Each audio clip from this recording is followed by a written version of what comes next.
Good morning, traders. Welcome to StockCast. My name is Todd Derby. I'm with co-host James Mason. James, good morning. How are you? I'm all right. How are you? Yeah, I'm good.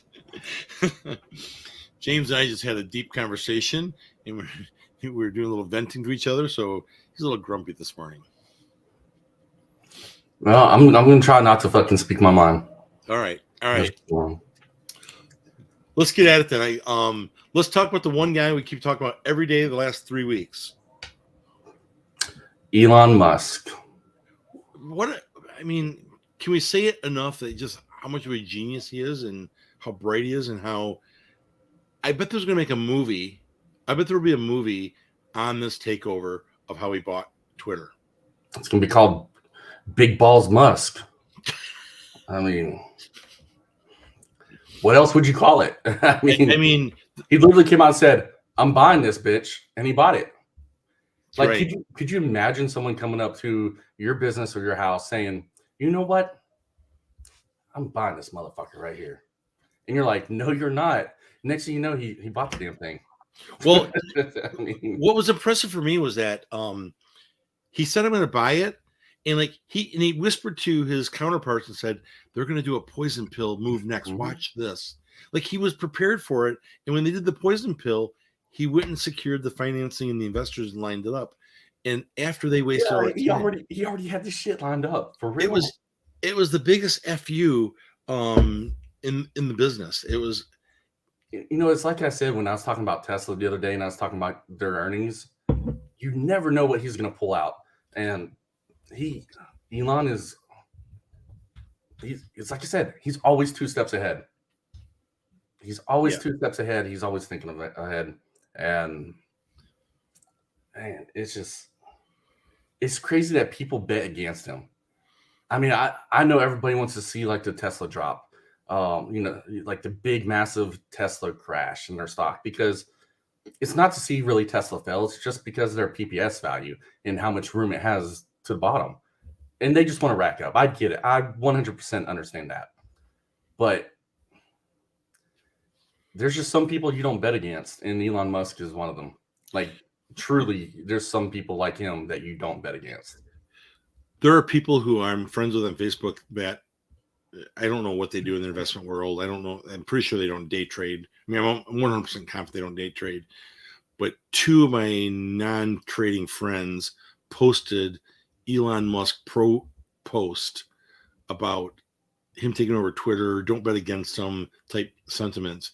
And I'm just laughing because even the non-traders in the world know that Elon Musk is a visionary and does well with everything he touches. Yeah. It's like I was saying yesterday, the potential that he's going to bring out in Twitter, and I really believe it. I really believe that he's going to somehow integrate crypto with Twitter. I just have a feeling. Yeah. It's just, I don't know. I mean, hell, let's even talking about like, Starlink. Okay, so he sent all those Starlink satellites over to Ukraine. Since Russia was shutting down and cyber attacking all of their internet and whatnot. Well, the Russians then thought, and don't like, if you know anything about the Russian military, probably their biggest asset that they have is their cyber warfare. They have some damn good hackers. And as soon as the Starlink satellites got up in air, Russia immediately started attacking the shit out of it. And you know what Starlink did? They did a fucking upgrade, and it shut all them down. The DoD, the Pentagon, I can't remember who said it in the Pentagon the other day, but they were talking about how impressed that they was with Starlink and how they really just outmaneuvered the entire Russian cyber warfare units and shut them down to where they couldn't attack it anymore. And that they need to get the U.S. infrastructure up on to that level right there. 2 steps ahead. They already foreseen that coming, and he already had a plan in place. And within hours, they let it go. I mean, hell, and this ain't me bashing our own government. Regardless of what I can say about the United States government, like I said before, I know our government's corrupt, but shit, I'll 100%, I would die for our government. I mean, that's just what I am. It doesn't matter how corrupt the United States gets. I would die for it. That's just me. I'm a nationalist. Yeah, we've talked about you being a true nationalist over and over. Yeah. So, like, taking that technology from the Starlink systems, and the U.S. government will get access to that. That's why they're already talking like that. They'll get that, and they will, boost up our own capabilities and things like that. But like Elon Musk, I mean, he was 2 steps ahead of it. He already knew what was going on. And if you know anything about like our government, we're always so quick. I mean, not quick. We're always so slow to make a change, to really get an edge. And it's just due to all the bureaucracy. And really every government is like that. But Elon Musk, he just understands what he's doing. And the world takes notice. Like, you can't bet against him. Like, it's stupid. And it's like I said the other day, like, if Elon Musk said he wanted your girl, man, you're going to give him your girl and you're going to be happy about it. Like, you might show up to their wedding. Just saying. Bring in a really nice gift. Yeah. Like, your woman and your dog are going to leave you. And you're going to be happy for them.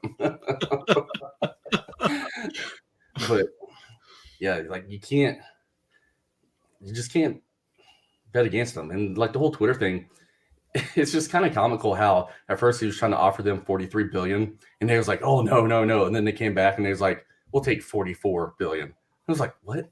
That's pocket change to him, bro. Like y'all tried to say no at first to 43 billion and then try to say, well, up to ante to 44 billion. Elon Musk probably laughed at that, seriously. I mean, hell, he had financing for 46 billion.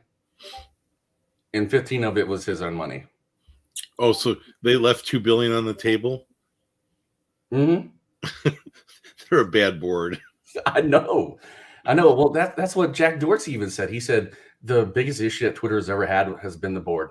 And when the former CEO comes out and says that, I mean, in Twitter, if you all know the history of Twitter was Jack Dorsey's baby. And I do believe that the board is, looking back on it now, I believe that was one of the reasons why Jack Dorsey kind of turned over the reins for Twitter. I mean, he made his money. And me looking back on it now, I saw this Zoom interview, and I thought it was kind of odd that Jack Dorsey and Elon Musk were both in the participants of this Zoom interview. And it was supposed to be some kind of fintech strategic alliance or whatever.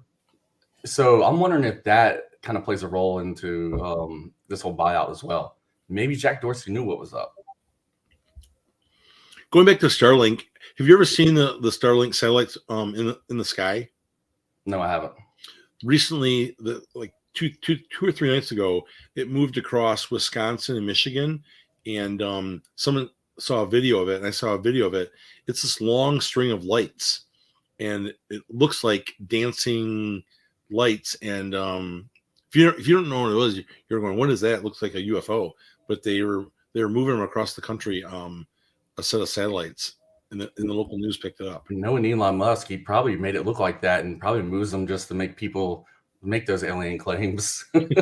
Well, and the people started going like, oh, why doesn't he do something good for the world? Why does he do something with all his money? And then the whole conversation came about, it wasn't about what he was doing. It was just stupid how people attacked him in the commentary when they posted that. Yeah. All right. Well, Todd, that's all I have for today. That's it? That is it, man. Why don't you give us a rundown on the market real quick then? Dow futures down 236 points. S&P 500 is down 27.5 points. It's probably going to be a bearish day. We're in a bearish market. Mm-hmm.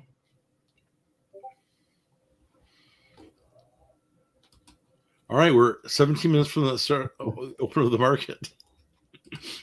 Like I said, Todd, you know what I really want to talk about, but there's no point. Well, let's not talk about it, but let's talk about this. In our pre conversation today, and this is, we won't spend a lot of time. As a small business owner, and I've worked for myself almost my whole life, or I have worked for myself my whole life, or I've been contracted out to people where I was a contractor.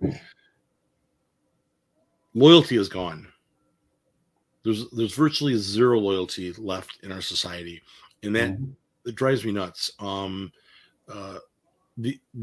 honor or the loyalty and the integrity of our fabric of our society is truly gone. And we had this conversation, James and I, because of some recent membership commentary that's come across us or stuff that's been sent to us. And it's just truly hard. It's truly hard when you think you're doing something good, or you are doing something good and providing a service, and just how quickly the tables turn, or they get blamed, or you get accused of something that's not even remotely true. And that's the sourness in our body language this morning in this conversation. Yep. Man, it's like I told you, I've said it to you before, and I have this conversation with my wife pretty often. And last time I had it with her was a little over a month ago. Man. Okay. Yeah, let that go. Let that go. But it's true. It's true. Right, but it's not worth putting out there in this forum. All right, we're about 15 minutes from the market. I'm going to look at my gap scanner. There's a couple that are up on small caps that are up there. I'm going to see how they're doing. I'm going to be watching Twitter today. My big ticker from yesterday that I traded, and I'll be watching again today, is NKTX, NKTX, and see what's going on with that one, and look for some scalping opportunities. All right, everybody. So y'all have a good one. Trade safe, be smart, and I'll see you in the next one.